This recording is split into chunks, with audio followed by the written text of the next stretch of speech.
boa tarde a todos os presentes, saudações a toda a comunidade de Rio Grande. Eu queria dar parabéns para as entidades que se organizaram para que esse evento se realizasse, principalmente a ONG Amigo Bicho e o GAI de Rio Grande. Agradecer particularmente a Vanilda e Márcia pelo convite. E eu quero dizer primeiro que há de ter coragem para montar um evento desse tipo no Brasil. Os três palestrantes que vão falar hoje, eles vão defender uma posição que ainda é minoritária na nossa sociedade. O que isso quer dizer que o que será dito aqui ainda é visto por muitas pessoas como estranho, como um contrassenso. São ideias que vão receber discordância. E o entendimento atual da nossa sociedade sobre experimentação animal tende a mostrar um lado só, um lado da moeda. A gente ouve com frequência que a experimentação animal consiste no que há de melhor em ciência, né? E esse mesmo discurso, ele representa mal o outro lado da questão, ou nem representa o outro lado da questão. Então, essa noite a gente vai tentar fazer o exercício excelente e sagrado do contraditório. Vamos tentar mostrar o outro lado da moeda. O que vai ser defendido aqui é que a experimentação com animais é tanto antiética, do modo como ela está sendo feita, ela é antiética quanto anticientífica. Eu vou me deter, coube a minha parte do porquê que ela é antiética, e ao professor Tales e ao acadêmico Robert, eles tratarão do porquê que é anticientífica, mas já me antecipando sobre o que será dito, ele será afirmado que é anticientífica porque há outras formas de fazer ciência que são simplesmente desprezadas pela própria ciência e pelos cientistas. Por que essas outras formas são desprezadas e negligenciadas? Porque há interesses de ordem egóica, há interesses de ordem econômica e há um mero comodismo e uma acomodação intelectual, portanto, anticientífica. O tema da fala são as considerações éticas ou críticas éticas, objeções éticas à experimentação com animais. Eu vou tomar, para a conversa poder prosseguir, um animal de tantos que são usados em experimentação, um rato.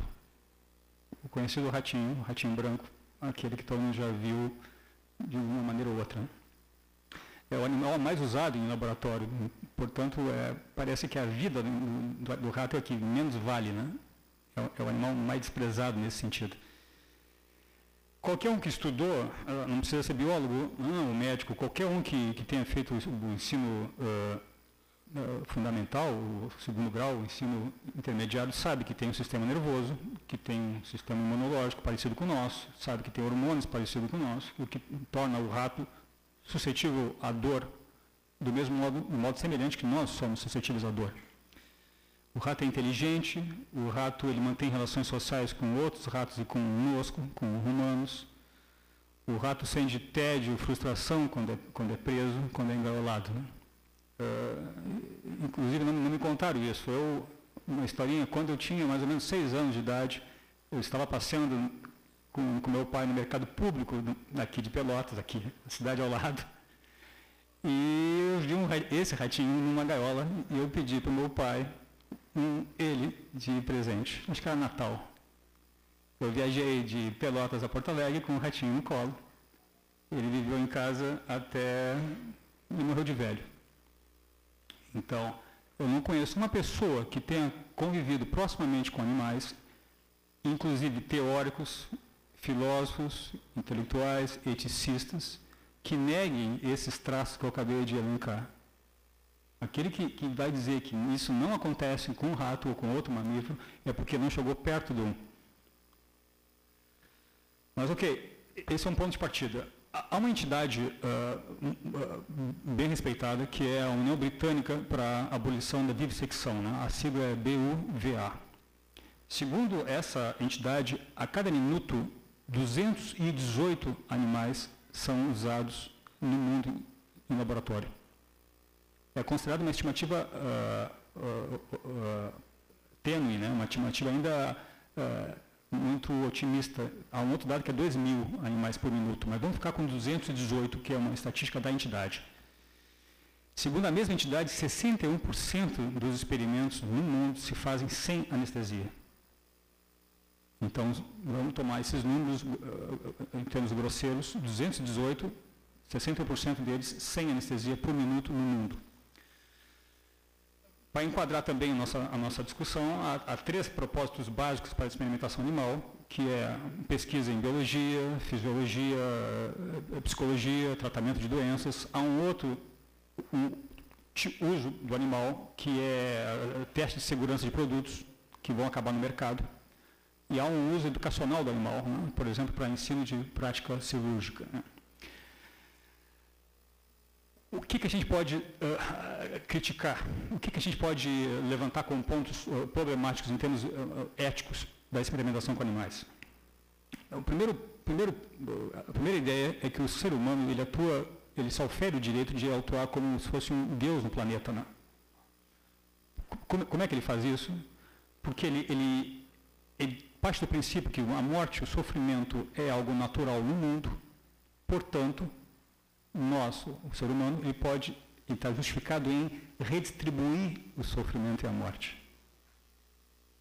Como um Deus, né? Um segundo ponto que está por trás dessa ideia de agir como Deus é que o fato desse sofrimento animal, no caso dos animais nós estamos falando, né? Ele pode ser aliviado depois, aspas no aliviado, por exemplo, com eutanásia, parece que justifica que eu provoque o sofrimento antes.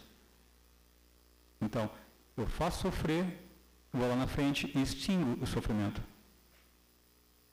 São 2 noções que são bem enganadoras, que estão por trás da experimentação animal.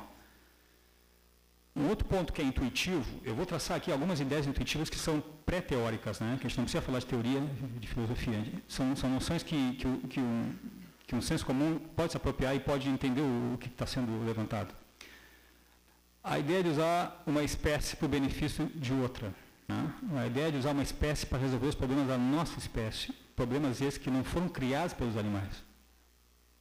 Então, eu não estou falando aqui de retalhar um rato para estudar a transmissão de uma doença por ratos, por exemplo, leptospirose. Estou falando em abrir um rato, matar um rato, para dar conta de um projeto de pesquisa que está visando aumentar a longevidade da nossa espécie. Né? Eu estou falando aqui de matar ou mutilar um animal para tratar, por exemplo, de doenças relacionadas ao nosso estilo de vida.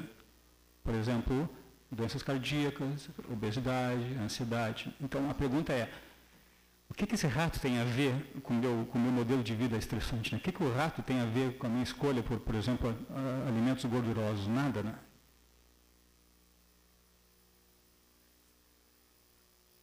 O ponto básico da experimentação, que serve tanto para quem defende a experimentação, para quem se opõe à experimentação, claro, é um argumento levantado por Voltaire, né, um iluminista francês. Ele diz assim, olha, ou esse rato ele é suficientemente semelhante ao humano, a ponto de justificar a experimentação, mas então o seu sofrimento também vai ser, ou esse rato não é suficientemente semelhante ao humano, então qual é o ponto de experimentar com ele? Qual é a confiabilidade disso? Qual é a resposta do vivisector, do cientista que faz experimentação? Ele vai dizer que o sentido de suficientemente semelhante está flutuando aí, né? Ele atende os interesses de quem pratica, né? Então, ele é semelhante num momento e agora também, num outro momento, deixa de ser semelhante. O que fica mais claro agora, o ponto intuitivo mais forte, me parece, é a necessidade de usar linguagem eufemística para dar conta da experimentação animal.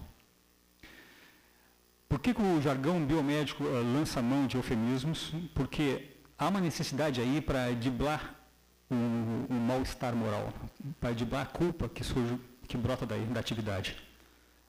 Vocês sabem o que é eufemismo, mas como é que o Aurélio define eufemismo? Né? Ele diz que, aspas, é o ato de suavizar a expressão de uma ideia, substituindo a palavra ou a expressão própria por outra, mais agradável, mais polida.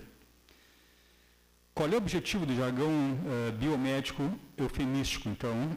é minimizar ou neutralizar o impacto emocional, esse peso psicológico que a linguagem da experimentação, a linguagem científica da experimentação com animais carrega.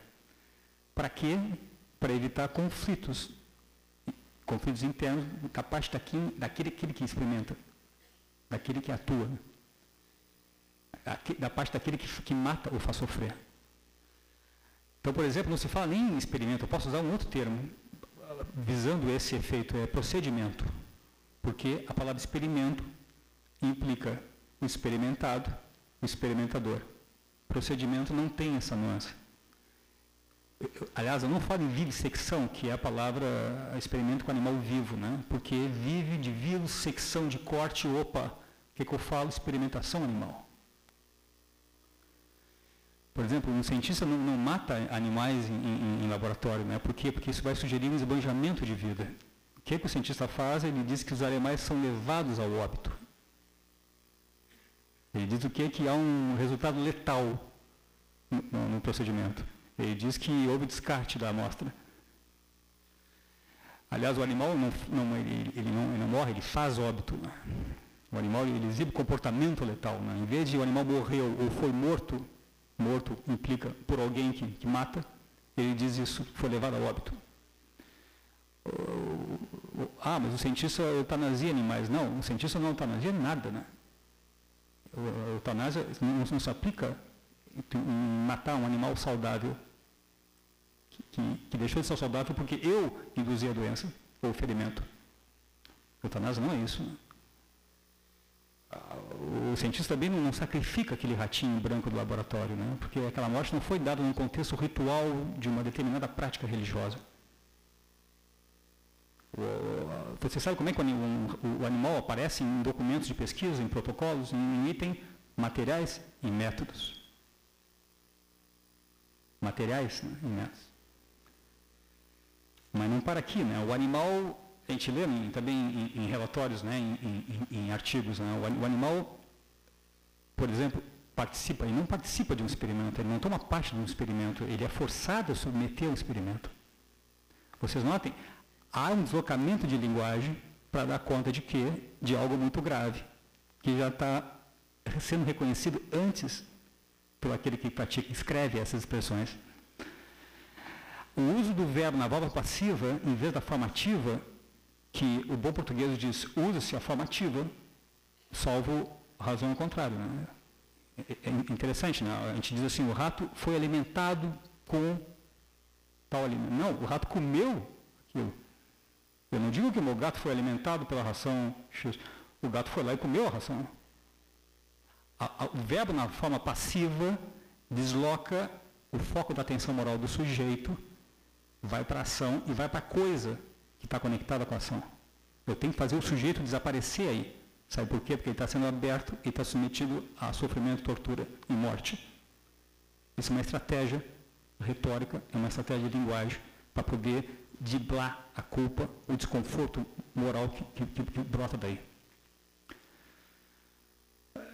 É por esse mesmo motivo que o cientista nunca atribui nome próprio ao rato que ele vai abrir daqui a pouco, né? E para quê? Ele tem que evitar a proximidade emocional com a vítima. Né? Eu estava num congresso em São Paulo e ouvi uma exposição de um cientista americano que ele trabalhava com desmame precoce em porcos. Ele concluiu que porquinhos separados da mãe precocemente eram levados a comportamento agressivo. Isso é um trabalho científico puro sangue. Amostragem, tratamento estatístico, ok, projeto de pesquisa, vários orientandos. Aí eu perguntei para ele qual era o objetivo desse trabalho. Isto é, ele pretendia encaminhar uma recomendação aos fazendeiros para não retirarem os leitões das mães, porque comportamento agressivo brotaria daí? Ele disse, não, isso é outra coisa. Eu só descobri que comportamento agressivo se dá. Isso é o ethos científico. Isso não é só desse pesquisador que está em Michigan, é a comunidade científica inteira navega nessas bases. Então, assim, a pergunta, eu quero pesquisar comportamento agressivo nesse ratinho em confinamento. Eu pego o ratinho e coloco numa gaiola bem pequena com outros ratinhos. Eu descubro que o comportamento agressivo brotou dali. A pergunta é: quem é o agressivo? É o ratinho que morde outros ratinhos ou o cientista que faz o ratinho ser agressivo? A agressividade está no cientista, não no ratinho. E detalhe, ele está estudando agressividade, né? Que ele mesmo reconhece como algo ruim. E o cientista não é sádico. Ele não acorda de manhã: que bom, hoje eu vou cortar um rato, que bom, hoje eu vou ver o rato se mordendo, que bom. Ele não é cruel, como você está pensando. É uma lógica científica muito redonda aí, que está purgada de noções de moralidade e normatividade. Por isso que ela dá salvo-conduto e se reproduz. Ninguém se vê praticando o mal no laboratório. Então, qual é o objetivo aí, então? Evitar o uso de uma linguagem portadora de carga emotiva que provoque essa repugnância moral em quem toma consciência do que está acontecendo no laboratório. Mas também não é só isso, tem linguagem behaviorista, né? O behaviorismo foi uma escola de ciência de comportamento, de psicologia, anos 50. O que faz o behaviorismo? Ele quer usar uma linguagem que não faça referência a estados mentais, a emoções, a sentimentos. Então, ele não vai falar, o cientista, que o animal sofre, ou o sofrimento do animal que sofre. Ele vai falar que o animal exibe uma resposta aversiva a um certo estímulo. O rato não grita de dor, o rato exibe comportamento vocal, ou resposta vocal, ou vocalização, não grito. O rato não sofre quando é separado precocemente da mãe. O rato ele demonstra comportamento de estresse pela separação precoce. Vocês estão vendo a estratégia? O rato não experiencia pesar ou medo ou pela separação da mãe. O rato mostra uma resposta cognitiva e afetiva a essa separação. Então, concluindo, o animal age, mas não experiencia a ação pelo qual ele participa. A ação é desprovida de experiência ou de experimentador. Há uma linguagem técnica que é removida desse contexto moral de crueldade e sugere uma imagem científica e benigna do procedimento biomédico que sensibiliza e remove a culpa daquele que está pesquisando. Para não falar em expressões que sugerem tortura, não apenas ocorrência de sofrimento, mas tortura. Por exemplo, o cientista não vai aplicar um choque elétrico naquele ratinho. O ratinho vai receber uma estimulação elétrica aversiva. O pesquisador não vai costurar os olhos do ratinho. O ratinho vai ser submetido a uma sutura bilateral das pálpebras, ou privação ocular. A gente não põe um rato a passar fome, ele é submetido a uma dieta restritiva, a jejum ou a insuficiência nutricional. Eu também não posso dizer que eu decapitei o rato, eu tenho que remover a cabeça do rato. É melhor assim. Para não falar em outros...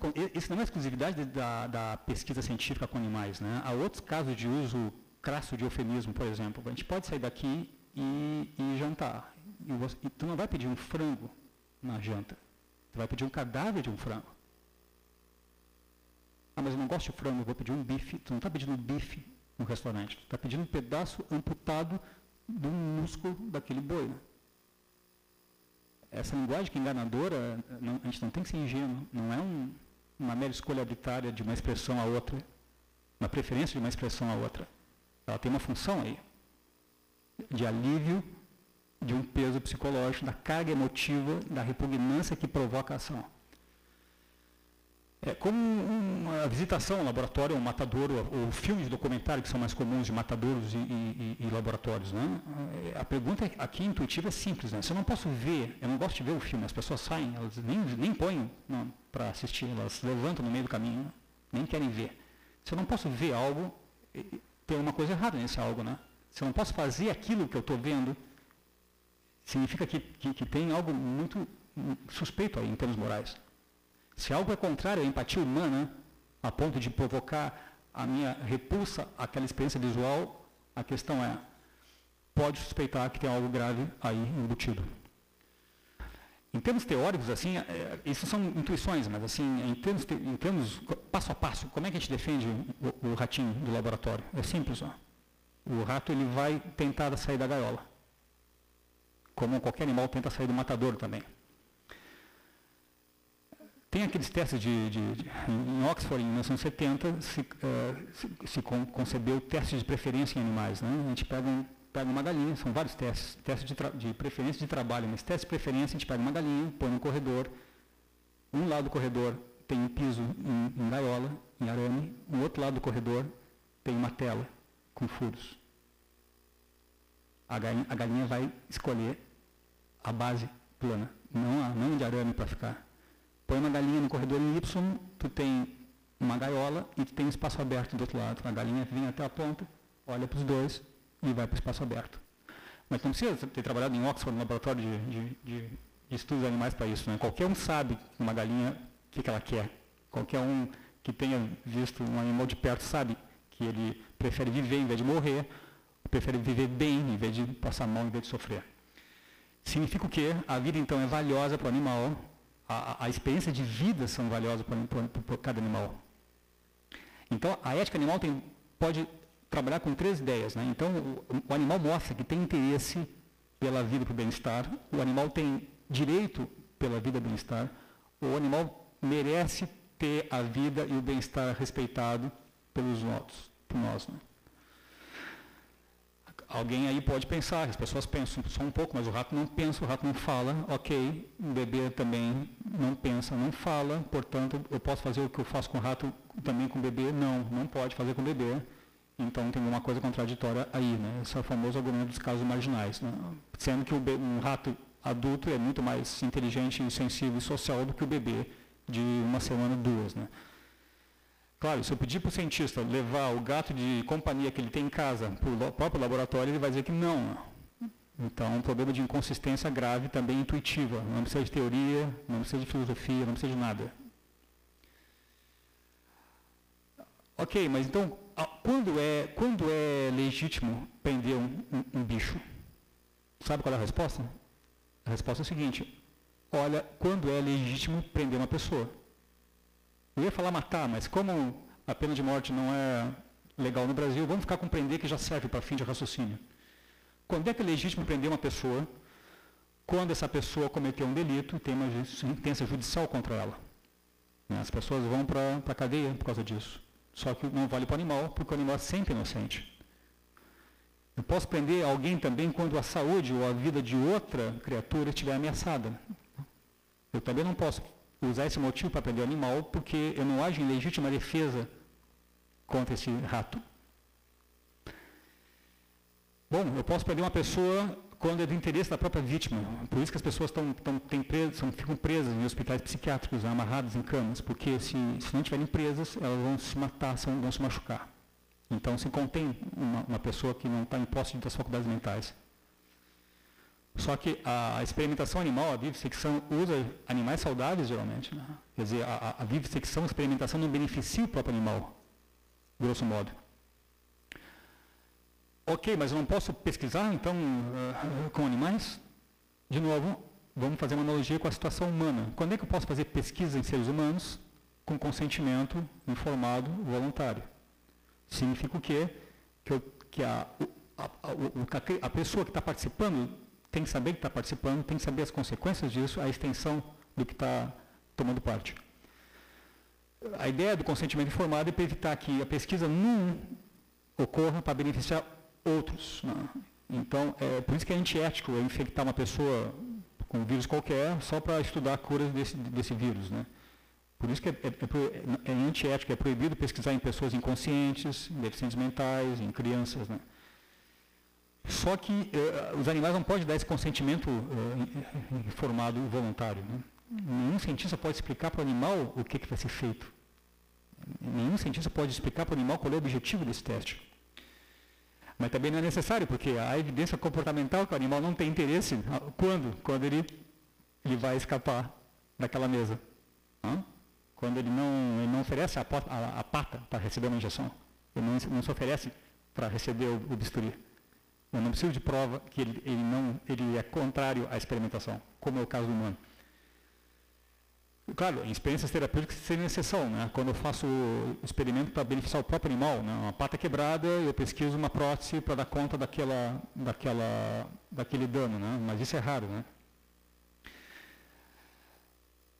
Muito bem, alguém pode pensar agora, mas há comitês de ética em pesquisa. O comitê de ética em pesquisa serve para isso, né? Serve para identificar situações imorais e reprováveis. Aqui, cuidado, né? Quando se fala em ética, que é ou filosofia moral, que é uma área da filosofia que dedica a avaliação e crítica ética, o comitê de ética tem outro sentido. Falar em ética tem outro sentido, um sentido mais rigoroso, né? Que hoje se perdeu de tanto que se fala em ética, né? Quando eu falo que uma ação imoral, por exemplo, infectar um bebê com HIV para descobrir como é que a AIDS se desenvolve no bebês, uma ética não vai dizer que a atitude eticamente mais recomendável é não infectar o bebê. No comitê de ética, a ética vai dizer que é imoral, é um imperativo moral não infectar o bebê. Então não se resume à alternativa eticamente mais recomendável, né? Aí eu concordo com o professor Tales que o termo não é comitê de ética, o termo é comitê de regulamentação de procedimento, né? Porque deveria incluir a crítica do próprio uso, coisa que não está em questão, né? A moralidade do uso do animal em benefício humano não é posta na mesa, né? Então, não se trata aqui de uma avaliação ética stricto sensu, é outra coisa. Eu posso pensar também, claro, um código de ética, por exemplo, para estupradores, né? O famoso estupra não espanca, estupra com camisinha, estupra mas não mata. Falar em comitê de ética, em código de ética, não diz muito aí, né? Eu posso pensar que, não sei, Mengele, em Auschwitz, pesquisava, por exemplo, pessoas que eram submetidas a congelamento intenso, né? A hipotermia forte, né? Então, eu posso pensar que um cartaz na frente do laboratório dizendo que os prisioneiros deveriam ser bem conduzidos até a sala, porque é claro que se chegassem estressados, com cortisol lá em cima, a resistência à temperatura baixa ia ser afetada, o experimento ia ser afetado também. Ele não queria isso, o pesquisador não quer isso, ele quer trabalhar com parâmetros bem controlados. Então, não estresse os prisioneiros no campo de concentração de Auschwitz. Isso que eu posso pensar também em código de ética para touradas, né? A partir de agora, as touradas serão feitas com um touro sob anestesia. Isso é um código de ética? É um procedimento ético? Parece que é, né? Entende o ponto? Eu teria agora, então, duas recomendações. Recomendação ética forte, né? Como é que tua ética suplanta razões econômicas e de comodismo. Poderia ter uma recomendação forte, dizendo assim que a experimentação é inerentemente errada no sentido moral e ponto, né? Não se trata aqui da moralidade do tratamento melhor do animal, mas a moralidade do uso do animal. E, claro, se um cientista está tão preocupado assim em descobrir a cura da AIDS, do câncer, ou um consumidor está tão preocupado assim em descobrir um novo adoçante, parece que seria razoável que ele utilizasse um pouco da própria saúde para descobrir isso, não parece? Quer dizer, em vez de envolver saúde e vida de outras criaturas, né? Parece que também a gente podia testar em alguns poucos humanos voluntários, ao invés de testar em uma infinidade de animais, né? Se isso tudo é tão importante, né? Uma recomendação moderada seriam os 3 R's, que eu não vou entrar aqui, porque os dois palestrantes que vão suceder vão falar dos 3 R's, e tem a recomendação ativista, né? O que o ativismo faz? O ativismo influencia a sociedade faz pressão sobre legisladores, o legislador cria legislação e desloca a verba usada na experimentação para busca de alternativa, para divulgação de alternativa, né? E educação em saúde pública voltada a isso, né? O problema, a ideia de quem critica a experimentação, a vivissecção, parece estar criticando a ciência. Por isso que o discurso anti-experimentação, anti-vivissecção, ele é automaticamente taxado como suspeito e terrorista, né? Eu vou ler aqui 2 passagens do Bernard Shaw, que são exemplares, né? Ele diz assim, aspas, o vivisseccionista não apenas chama seu método de científico, ele afirma que não há outros métodos científicos. Quando você expressa sua natural repugnância à crueldade dele e seu natural desprezo pela estupidez dele, ele imagina que você está atacando a ciência. É inútil nos assegurar que Não há outra chave para o conhecimento sem envolver crueldade. Quando o infeccionista nos oferece essa garantia, nós respondemos simples e desdenhosamente: você quer dizer que você não é suficientemente inteligente, compassivo ou motivado para encontrar uma?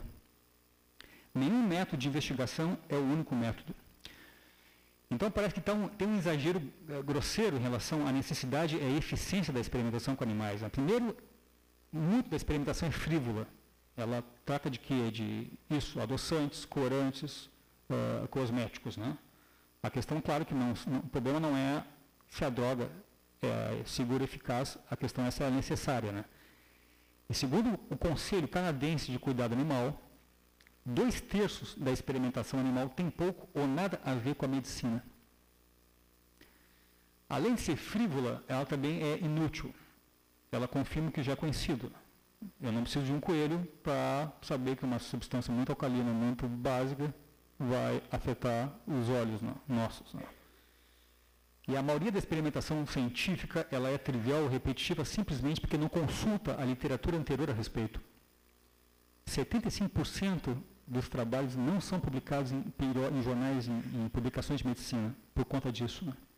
Então parece que o dano à vítima é imediato, é certo. E o benefício humano é apenas possível. Esse balanço de custo-benefício que diz, opa, está pendendo fortemente para um lado da questão de mais. Ela é contraprodutiva, tem os casos de falso negativo, que não precisa mencionar aqui, né, de penicilina, aspirina, tem falso positivo também, arsênico, talidomida, não é o caso.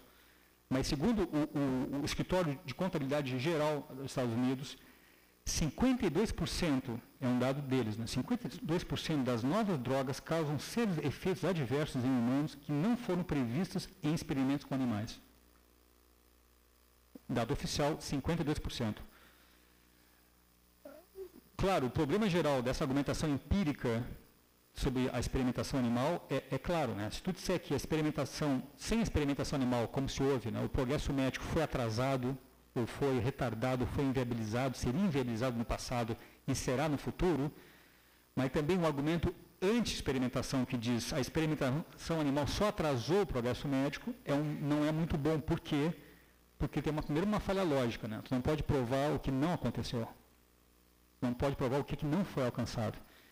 E o segundo problema desse argumento é que parece que, bom, se ele atrasou e se a confiabilidade desses testes é baixa, parece que justifica a realização de testes adicionais, né?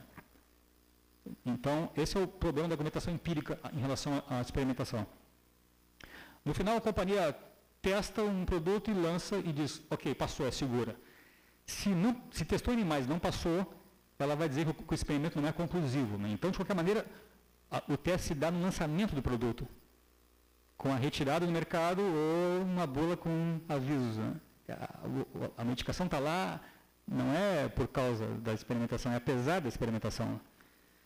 E segundo outra entidade, o FDA, né, que é a agência americana que controla medicação, alimentos e outras substâncias que vão ser lançadas no mercado, entre 76 e 1985, 50% das drogas aprovadas em testes em animais tiveram que ser retiradas do mercado ou receber bulas com avisos devido aos efeitos colaterais adversos.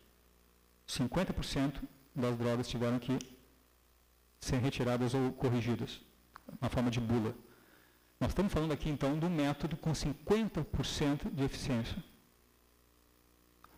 Parece alto, parece baixo. Alguém está pagando a conta desses 50% que ficaram de fora. Se não tivesse vítima envolvida, 50% seria um índice razoável para descobrir uma medicação, né, para cura de uma doença, para obter um novo fármaco. Né? Mas 50%, dado o terror que provoca, isso aí é inconcebível. Né? Claro, tu vai dizer que a legislação obriga tudo isso, né? Obriga testes sobre medicação, obriga testes em corantes, em detergentes, shampoos, batons e tal. Né? Claro, não, de novo, não é lançar tudo isso no mercado sem teste, é não ter que fabricar novos para ter que testar depois. Ou, por exemplo, informar o consumidor quando houver esse teste. Né? a recomendação para quem está preocupado com isso seria utilize uma medicação testada há muito tempo, em vez de uma nova, por exemplo. Entre uma aspirina e um novo analgésico, vai para a aspirina, que já não é mais testada. Ok, mas por que está tendo resistência científica à abolição da experimentação? Não vamos ser ingênuos, a gente está falando de salário, nós estamos falando de carreira, nós estamos falando de currículo. A gente está falando em ter o risco de concluir que se a experimentação ela foi inútil, foi falsa, então a experimentação passada também foi inútil e foi falsa. Significa que o meu trabalho de pesquisador foi desvalorizado. Significa que a minha carreira vai ser desprestigiada como pesquisador. Não daqui para frente, daqui para trás. Né? Drogas teriam que ser retiradas do mercado, teriam que ser retestadas, teriam que ser talvez banidas. Né? E o que é o fantasma para quem está na academia, a interrupção de publicação de trabalhos científicos.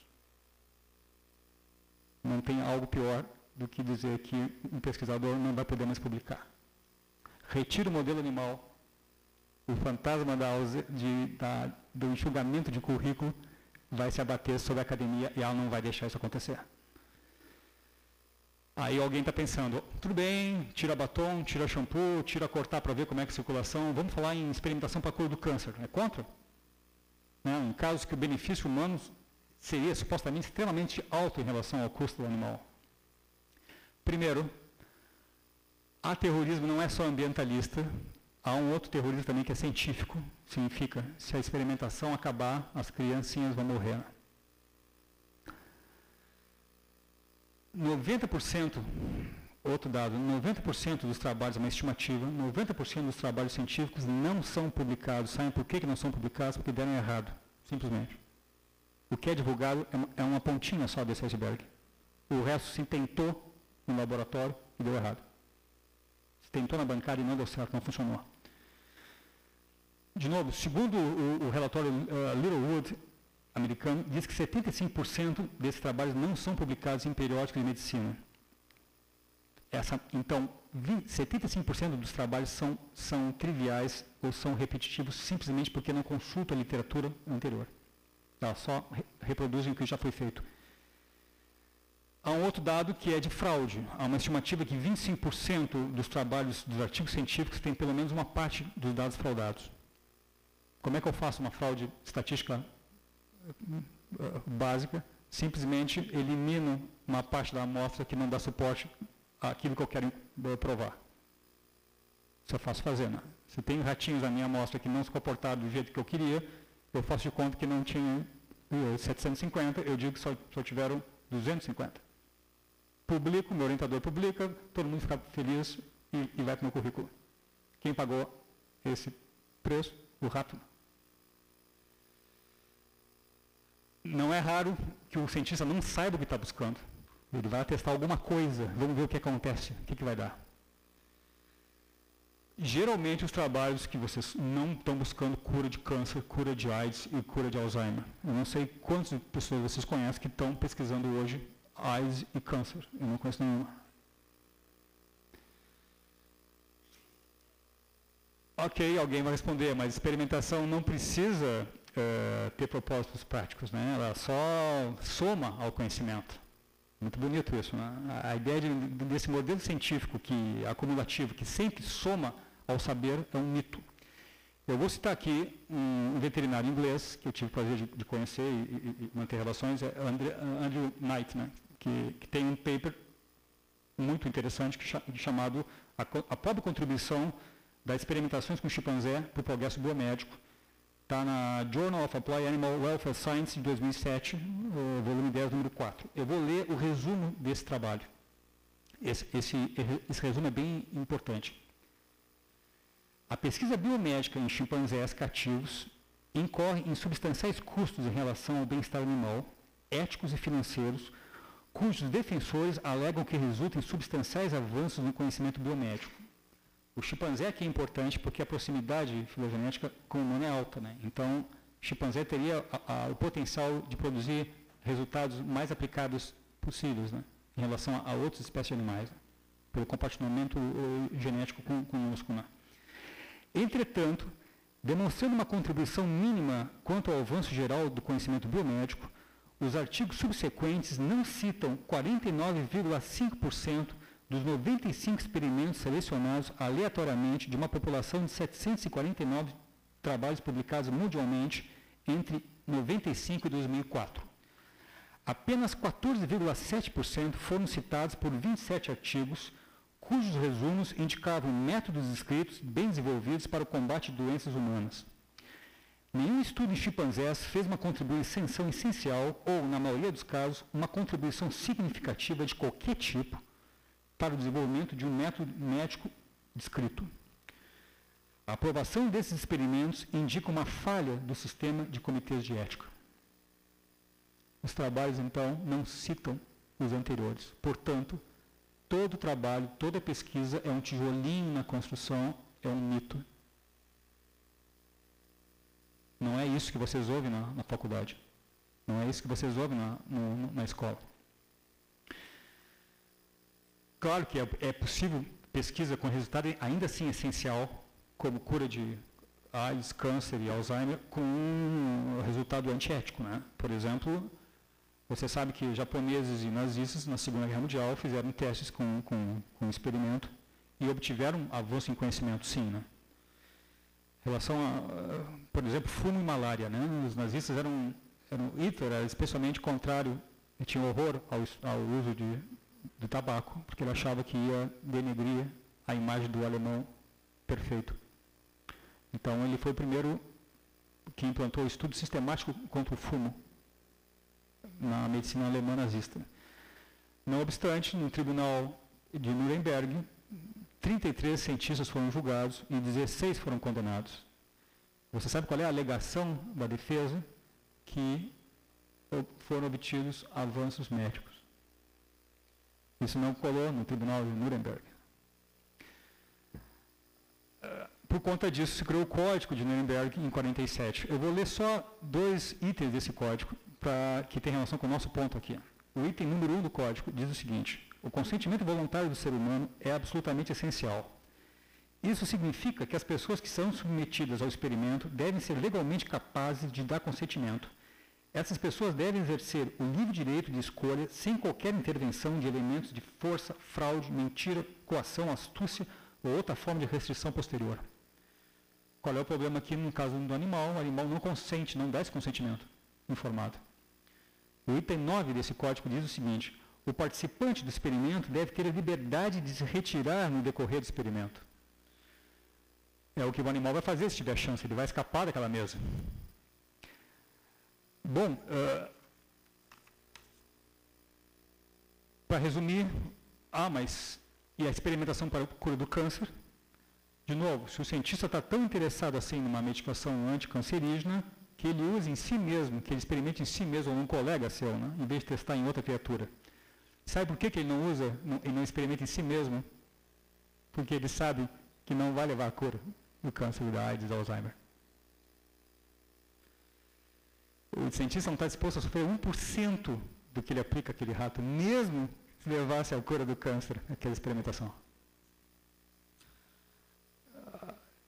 Então, eu diria assim, para encerrar, a experimentação animal é uma instância do uso humano de animais. A gente está falando aqui em evitar a crueldade, a gente está falando em minimizar o sofrimento e diminuição de morte, né? A gente está falando parece que isso aí é a mínimo para a noção de respeito pelo animal. Mas tem outra forma de usar o animal, por exemplo, não é usar para obtenção de conhecimento, é torná-lo ele algo, reduzir alguma coisa comestível. É outra forma. Por que eu estou falando que reduzir o animal a uma coisa comestível é um outro ponto que não pode ser esquecido? Porque simplesmente 99,7% dos animais que a gente usa, que a humanidade usa, são animais de panela. 99,7% são animais de panela. 0,3% dos animais são animais de laboratório. Então, se está preocupado mesmo com a condição animal, que dá conta desses 0,3% dos animais que a humanidade usa, 99,7% são animais de panela, de consumo.